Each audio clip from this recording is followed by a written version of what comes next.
Hi guys! So karon mag-try ko og buhat og baby food. Pagkaon ni Troy, nakoy carrots diri, napoy kalabasa. Maghimo ta og gerber. Ay, gerber may kaya naman charot. Ato siyang panitan.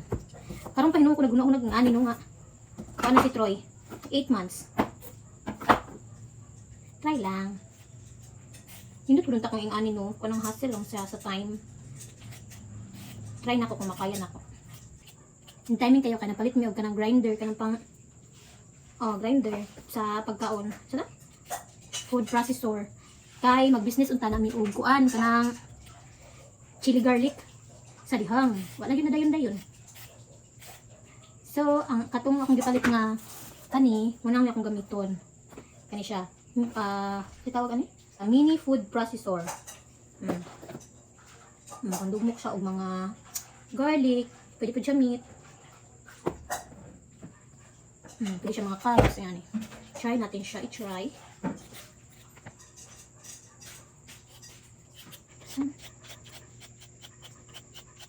Pwede man siya i-stored ng mga ingon ani no. Tumang ako nakita sa YouTube na ilahan ang butang ng mga sudanan. Pwede siya ibutang aning mga empty bottle sa gerber. Ikaw kayo may empty bottle sa gerber. Pero, ano pa? Higa na. Pwede na siya ka ng butangan. Limpyo naman na siya. Siyang i-cuts. Pero si Troy, huwag nalutuan naman nila mama ukuan. Kanang kalabasa tapos idugmok lang siya. Kaon na siya.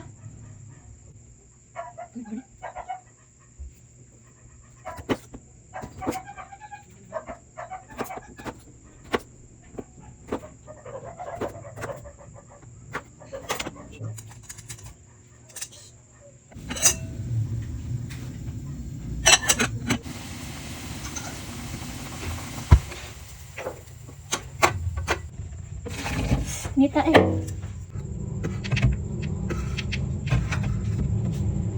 guys, ready siya. Ganawon sa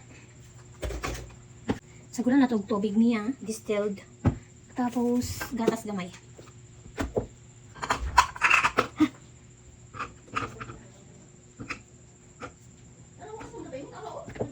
Gamay kaya itong sudlanan. Ito gamay tubig.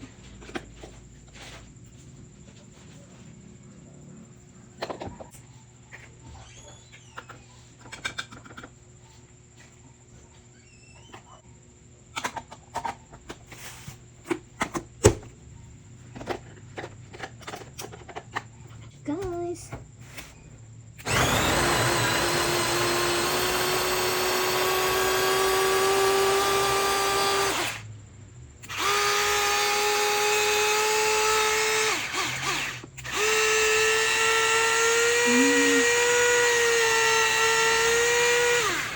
lugmok mo ba?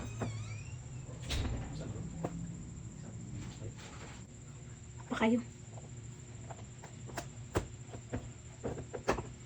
Dapat tagana natin tubig.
Nabutang sa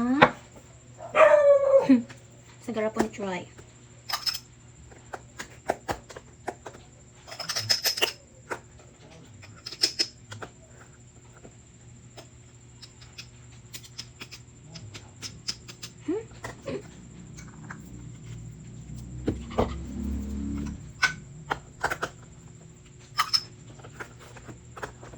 Ay.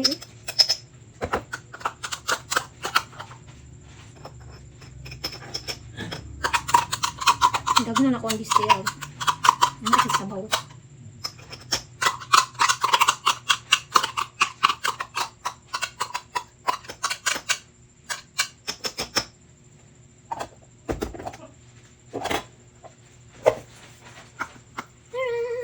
Gano'n to yung label. Carrots ang flavor ani, carrots.